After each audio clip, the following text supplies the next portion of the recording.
Job chapitre 33.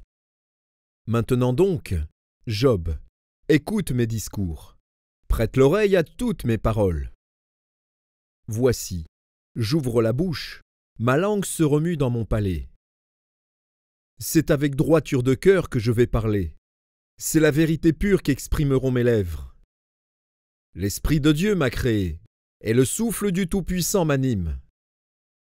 Si tu le peux, réponds-moi, défends ta cause, tiens-toi prêt. Devant Dieu je suis ton semblable, j'ai été comme toi formé de la boue. Ainsi mes terreurs ne te troubleront pas, et mon poids ne saurait t'accabler. Mais tu as dit à mes oreilles, et j'ai entendu le son de tes paroles.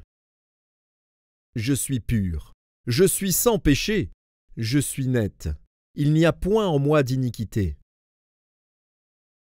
Et Dieu trouve contre moi des motifs de haine, il me traite comme son ennemi. Il met mes pieds dans les ceps, il surveille tous mes mouvements. Je te répondrai qu'en cela tu n'as pas raison, car Dieu est plus grand que l'homme.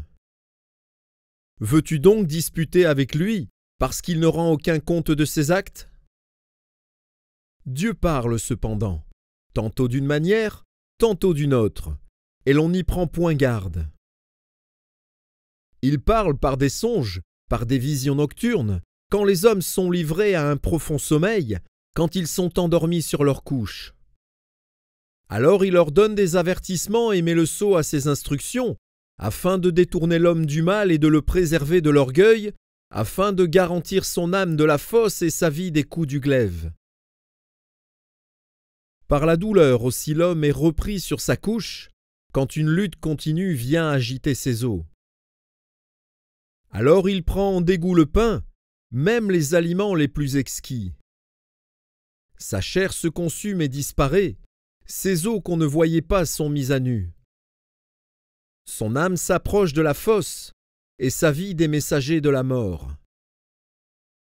Mais s'il se trouve pour lui un ange intercesseur, un d'entre les 1000 qui annonce à l'homme la voie qu'il doit suivre, Dieu a compassion de lui et dit à l'ange: délivre-le, afin qu'il ne descende pas dans la fosse. J'ai trouvé une rançon, et sa chair a plus de fraîcheur qu'au premier âge. Il revient au jour de sa jeunesse. Il adresse à Dieu sa prière, et Dieu lui est propice, lui laisse voir sa face avec joie, et lui rend son innocence.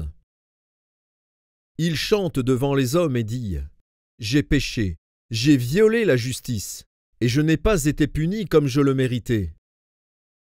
Dieu a délivré mon âme pour qu'elle n'entrât pas dans la fosse, et ma vie s'épanouit à la lumière.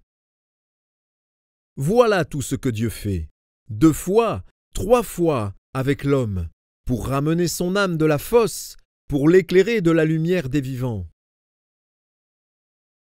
Sois attentif, Job, écoute-moi. Tais-toi, et je parlerai. Si tu as quelque chose à dire, réponds-moi. Parle, car je voudrais te donner raison. Si tu n'as rien à dire, écoute-moi. Tais-toi, et je t'enseignerai la sagesse.